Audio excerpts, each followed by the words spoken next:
Welcome to More Organised Less Clutter, a podcast to empower individuals and neurodivergent families with practical, realistic tools to create a more organised, sensory-friendly, clutter-free and intentional home that works with your lifestyle and brain, not against it. I'm Narelle King, a professional organiser and neurodivergent mum who understands the unique challenges of family life. I help people just like you simplify your space, build sustainable organisational systems, and create more breathing room physically and mentally.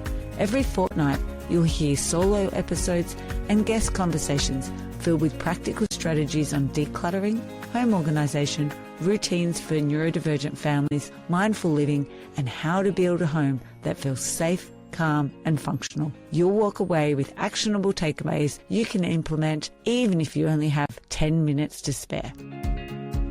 Welcome to our final More Organised, Less Clutter episode for 2025. It's actually summer holidays here in Australia and we have Christmas over summer, and I will be taking a 2-week break working with clients, but then I'll also be taking a month break from the podcast. But don't worry, I am going to be sharing some great episodes from throughout the year. One of my favourite things about the summer holidays is just having more time to catch up on movies that I haven't watched during the year and also reading. So if you've got any recommendations for books or movies, please reach out and let me know. I love getting recommendations from people. So the podcast celebrated 4 years this year and we clocked up 221 episodes. There were also a few changes. I rebranded from Simply Happy Conversation to More Organised Less Clutter, basically for SEO purposes. It's more searchable. It has definitely made a huge difference. It's getting more listeners and more downloads per episode within the last 3 months since I made those changes. It is on Spotify as well as on YouTube now. It used to only be on YouTube when it was just the guest conversations and you could watch the videos, but now you can actually listen to the audio through that as well. I also had a refresh of my podcast page on my website just so you can actually then go to each of the episodes without having to scroll through pages and pages. It's now really simple. You click on the actual image of each episode and it then takes you to a separate page. And it means that you can find them a lot easier as well. I want to say a huge thank you to all of you who are listening right now and have listened throughout the year. The different parts of the world that there are listeners is Australia, then it's the United States, United Kingdom, then it's the Philippines, which Anne, who is also the editor of the podcast, is from. So it's great to see that that is like the 4th most downloaded place in the world. Brazil, Canada, New Zealand, Ireland, Indonesia, Singapore. It's like pretty much all over the world, apart from a few little countries. Thank you so much. I'm so grateful for your time. And if you've ever got anything you'd like me to talk about when it comes to organising, please reach out and send me a message. So over the summer, I am taking a break and I'm going to be sharing a summer series. There still will be podcasts released each week, but they will be snippets from some of the best, most downloaded guest conversations from this year. So some of your favourite guest episodes of 2025 was episode 187, which was Unlock Your Wardrobe Potential with fashion stylist Lisa Stockman. So I will be sharing with you a small snippet of that episode, and it's going to be about why to avoid the Boxing Day fashion sales. Another most downloaded episode was episode 181, which was Sustainable Textile Solutions with Susanne from Less Mess. And I will be sharing a small snippet from that one to help you organise your wardrobe and buy less this year in 2026. And this is with Susanne Tebe, who is also a professional organiser. Then we have episode 189, The Art of Decluttering with Amy Revell. A small part of this will be re-released, and it's a declutter plan to reset your home for the new year. The next one was episode 175, which was one of our first episodes of the year.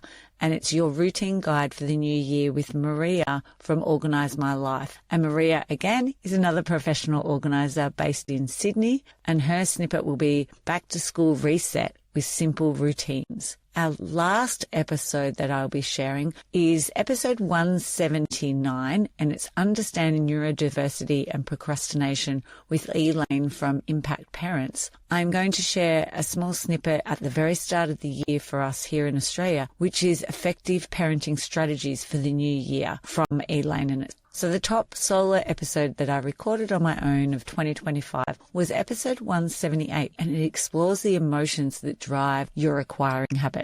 So which is like how you're getting different things into your home, whether it's from like an op shop, or maybe it's from friends and family, or maybe it's buying it brand new. However that acquiring habit is being driven, I explore that. And I also share 10 daily routines to help you reduce your acquiring habits, which then will help reduce the accumulation of clutter in your home. We can make space for the things that really matter in your life in 2026. Resharing that episode today.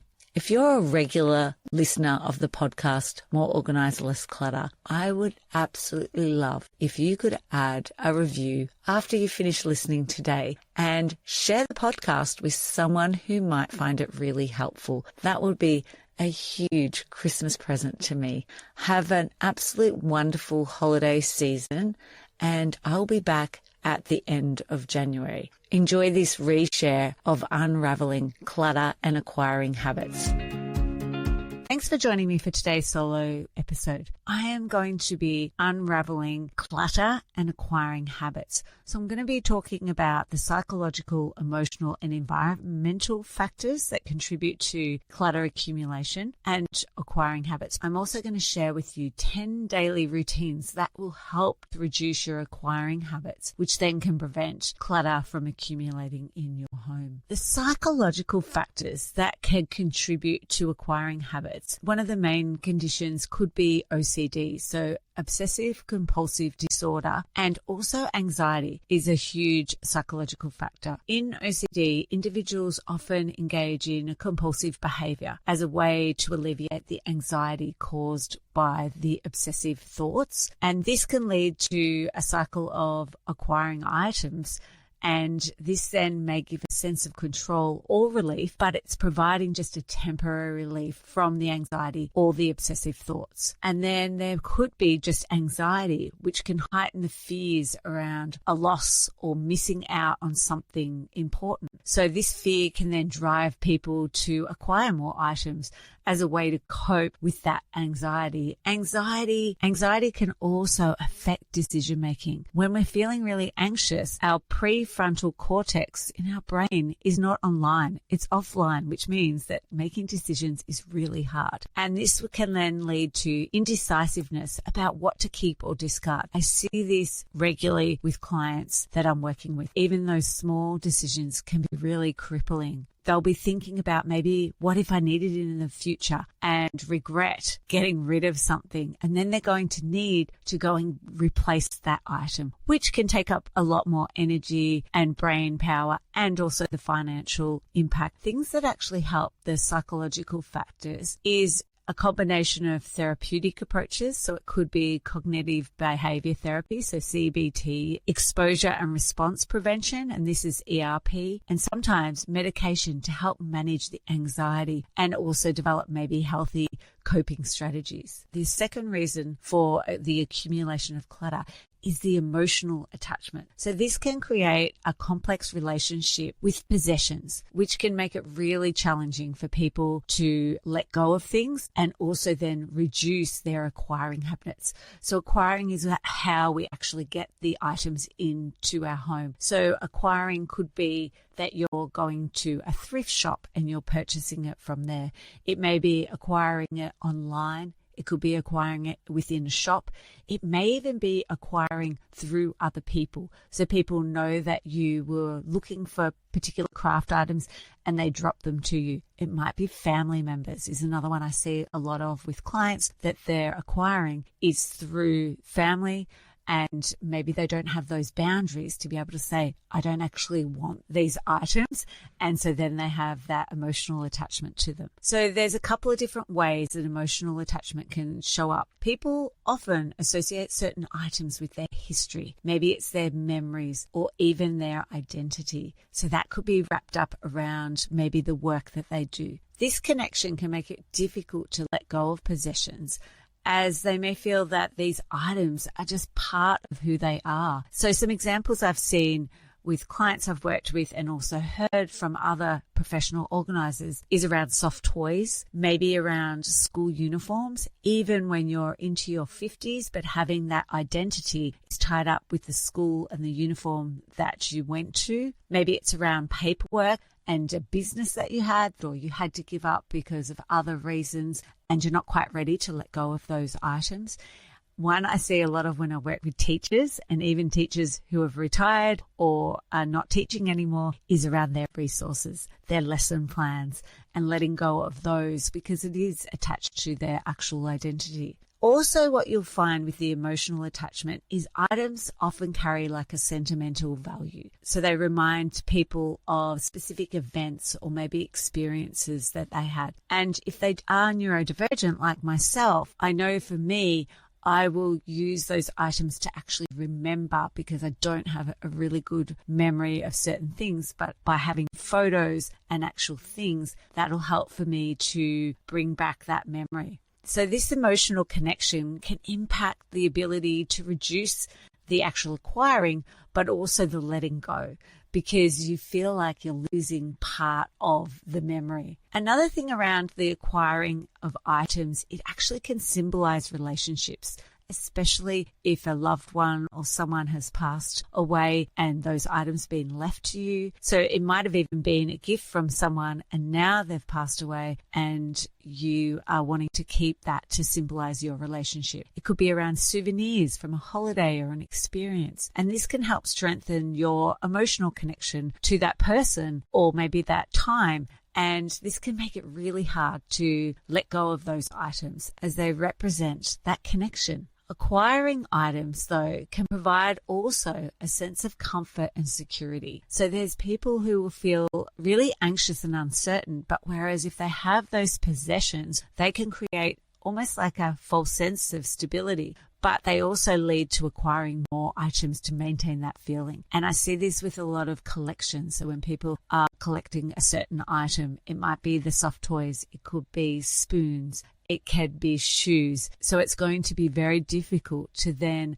let go of those items and reduce the acquiring if it's actually helping with that feeling of stability and safety. Another thing around acquiring items, it sometimes becomes a coping mechanism for dealing with stress, loneliness, or those uncomfortable emotions. The act of buying something new can boost your mood. You get that dopamine hit when you buy something new, and it can provide the distraction from the uncomfortable emotions. But these are only temporary. We know what it's like when we buy a new piece of clothing. It only lasts for a small amount of time. Self-reflection and therapy that can help understand and address those attachments. And that means that you can have the help to actually then develop those healthier relationships with your belongings. The last one I wanted to touch on is environmental factors. So these can also significantly influence our acquiring habits. Our family dynamics or our childhood experiences can definitely impact our acquiring.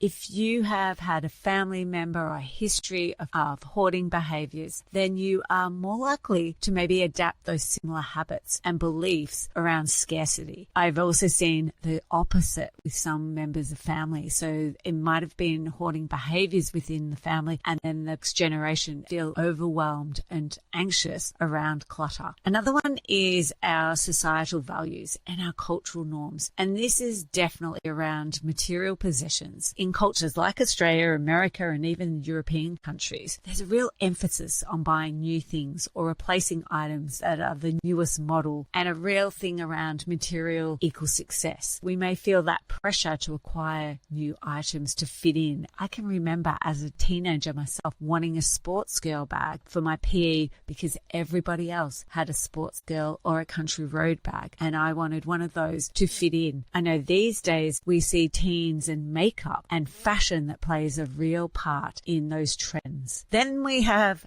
advertising and, of course, social media, which can create that desire for the new products. I mean, it's set up to show us the items. It now knows what items we're looking for, and it's then encouraging those acquiring habits. And marketing, it targets our emotions, and it also creates that sense of urgency. So it makes us more likely to purchase that item you don't necessarily need. And so what was the last thing that you purchased that you haven't actually used yet or even worn yet? The ease of acquiring items now online in particular is scary. You can purchase things online and the delivery can be the same day or the very next day. And this can contribute to our buying online. If we add our credit card, that's another step that is also taken away, and you don't even have to move off the couch. If you have to move off the couch to go put your credit card details, maybe then you may stop yourself and not actually continue with that purchase. The convenience of purchasing items with a click of a button is really leading to impulse buying behaviors. There is the Netflix show Buy Now, which is worth watching, and that shows a little bit more around our acquiring and how they use websites and different things to encourage us to buy things. To reduce the cycle of clutter accumulating, one of the things we can do is ask ourselves a few questions. So why are we shopping? Is it connection? And that seems to be a really big factor I find when it comes to thrift shopping. People are looking for a connection, people who are living by themselves, and it's an opportunity to go maybe not buy anything too expensive, but also have a connection with somebody within the store. Is it just a quick fix of buying something to give us that emotion that we're looking for? Is it a coping mechanism? And do I need comfort, or is it connection? And how else can I meet my needs? These are just a few questions that you might ask yourself to help you work out what it is. I want to walk through 10 different daily routines that help reduce acquiring habits and also prevent clutter from accumulating. So the first one I want to start with is maybe taking time to reflect on your emotional needs that can drive acquiring habits. So it might be journaling, but it might also be talking to a therapist and identify those issues that may be contributing to you wanting to buy more. Number 2, daily routine could be before making a purchase, ask yourself if the item is necessary and how it will fit into your life. So create a shopping list also avoids that impulse buying. For me, I have it in my notes, the things that I'm needing, and I'll make a list. And when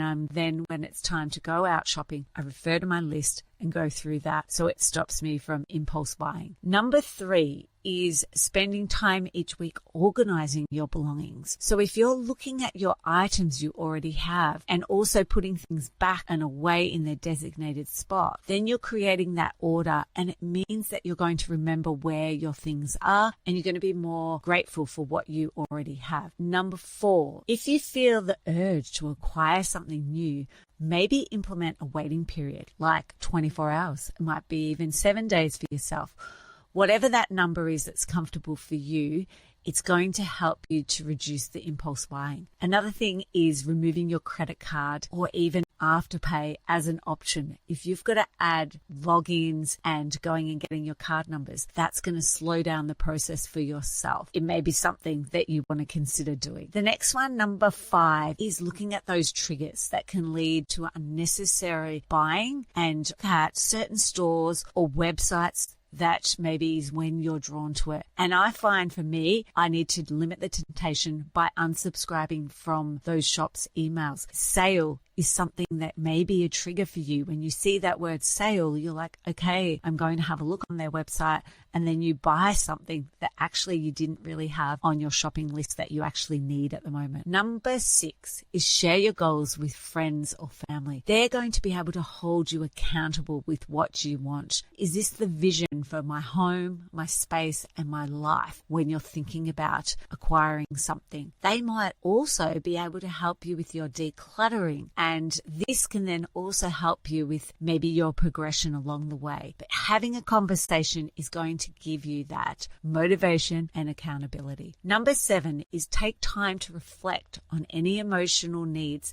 that may drive your acquiring habits. Number 7, cultivate gratitude for the items you already own. Taking the time to appreciate what you already have in your home, the clothes that you're already wearing, and this will reduce your desire to actually purchase more. Number 8 is let go of the guilt. So it's okay to change your mind. So instead of saying, oh, I shouldn't have bought that, see it as a lesson. When you've purchased an item you don't use or wear, then you're going to be able to let go of the items that aren't serving you without the guilt. Number 9 is mindfulness. Using mindfulness in our life is going to create awareness. So one of my favorite ways of incorporating mindfulness is taking your shoes off and walking outside on dirt, grass, sand, because this is going to help you to become more connected to the world around you. Also, just going out into nature or sunlight is also going to help you to become more mindful. And the last one is number 10, is practicing non-attachment. By letting the memories that you have for particular items, so maybe holding the item, practicing non-attachment, and letting the memory live in your heart is going to help you to then maybe let go of the item. Another thing could be taking a photo. If you require that memory, it's not going to take up so much space and you still are going to have the thing to help you remember the item, but you're not going to have the physical item. Thank you so much for joining me for this Simply Happy conversation. I'd love if you could go to the review section of your listening app and tell me which one of those daily routines you think you'd like to adopt as a habit to prevent clutter accumulating in your home. Would you like to have a home for everything and easily be able to find the things you need during the festive season? To help you have the best Christmas season, I've created an extra special free resource for you, the Christmas Declutter Calendar. Quick and simple ideas designed to give you immediate results in just 15 minutes each day. Feel more organised this Christmas and download your Christmas Declutter Calendar from simplyhappy.com.au in the resource section. I'd like to acknowledge the Wathaurong people of the Kulin Nation on which this podcast is recorded as the traditional custodians of the land. I pay my respects to their elders, past, present and emerging.